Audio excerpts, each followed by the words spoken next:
Meta CEO Mark Zuckerberg recently was in conversation with popular social media figure Joe Rogan. In the conversation, Meta CEO Mark Zuckerberg has leveled some sensational allegations against the outgoing Biden administration. Mark Zuckerberg says Biden's officials would scream and curse at Meta, and their officials were asked to take down posts during COVID-19.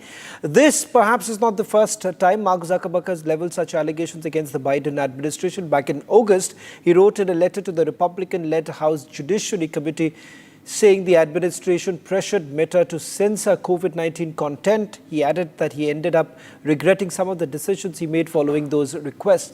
The question is, the same United States that often goes on giving long lectures to the world on democracy, are they themselves living up to this model that they always preach? Joining us on this broadcast, Eric Ryan is joining us from Georgia. Eric, thank you very much for speaking to Republic TV. Some sensational allegations have been leveled by Mark Zuckerberg, but this is not the first time that the Biden administration faces some allegations of this nature. That's correct, and thanks for having me.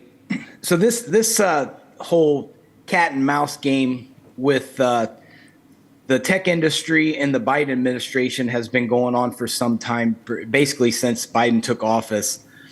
What they've done is everybody in this country knows that the future of America comes down to the tech industry and the advancement of the tech industry.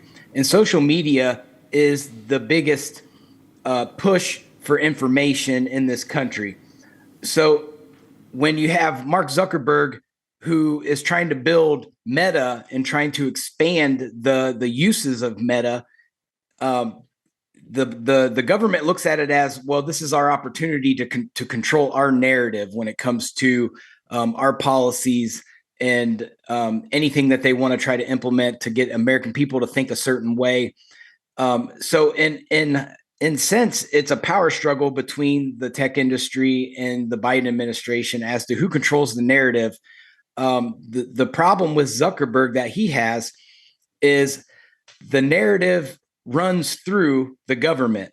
So if the government wants to, they can just put him under oversight and make him answer very tough questions about his company.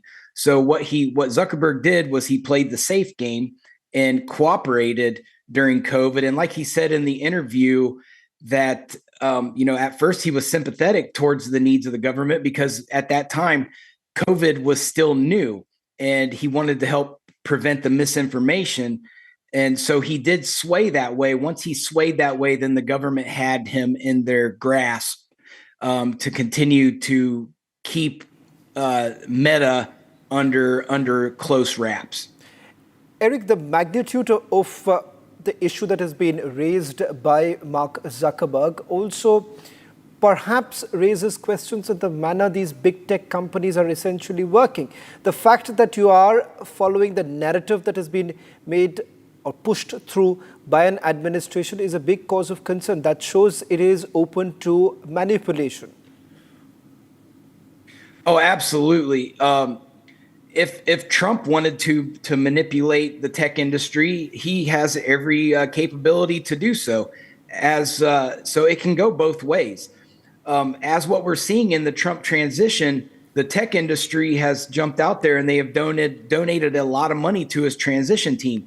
So that tells me that the tech industry, who was anti Donald Trump, before the election, has now aligned with him because they know that in order for their run in the tech industry to survive, they are going to have to find a way to align with President Trump in order to allow the tech industry to continue to advance, especially with the amount of AI, the rapid development of AI that's out there. They are going to need government representation to get their agendas across. Well, thank you very much, Eric, for joining us on this broadcast and putting this into perspective as to what does this essentially mean for the big tech companies. Let's also